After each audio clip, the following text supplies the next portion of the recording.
Okay, let's jump into this comment here. I did a video talking about a mutual of mine on this app who was originally from Texas, who's lived in Germany for the last 5 years, and who's getting ready to return home for a visit.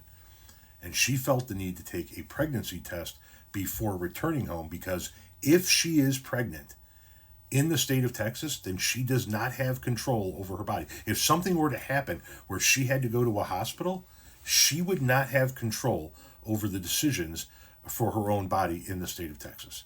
And it has caused a shit ton of men, and I use that term extremely loosely, to get all up in their feels and leave comments.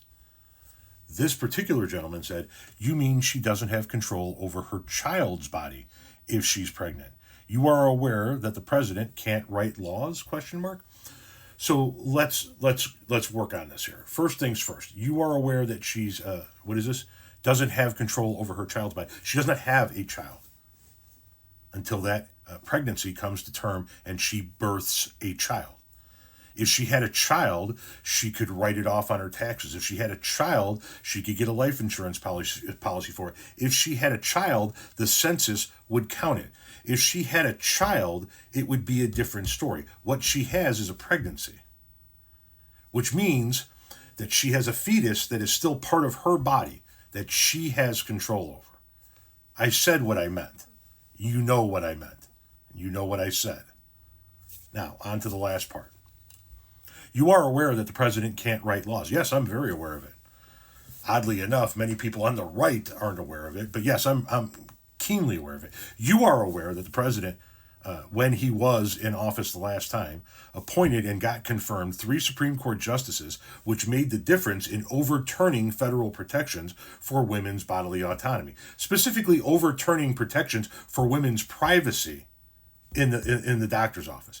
That's what Roe v. Wade was really about, a woman's right to privacy in her doctor's office. Those 3 Supreme Court justices meant the difference in overturning and stripping away those federal protections, which then allowed several states run by the same party as that president to begin passing laws violating women's rights to privacies and denying them the ability to control their own medical paths forward.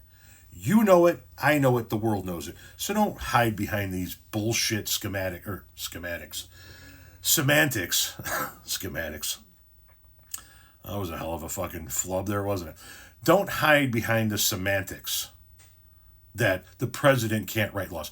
Donald Trump is solely responsible for the stripping away, putting in place the judges that would strip away the rights, the federal protection to the right to privacy, and allowing these states to begin to pass these laws. You know it. He brags about it all the time. You guys attempt to play dumb with these conversations, with these topics, and you just make yourself look even more foolish. By the way, are the orange and black squares in your bio a throwback to the Pure Blood days, or are you just really into Pornhub? Based on your following list, I would say the latter.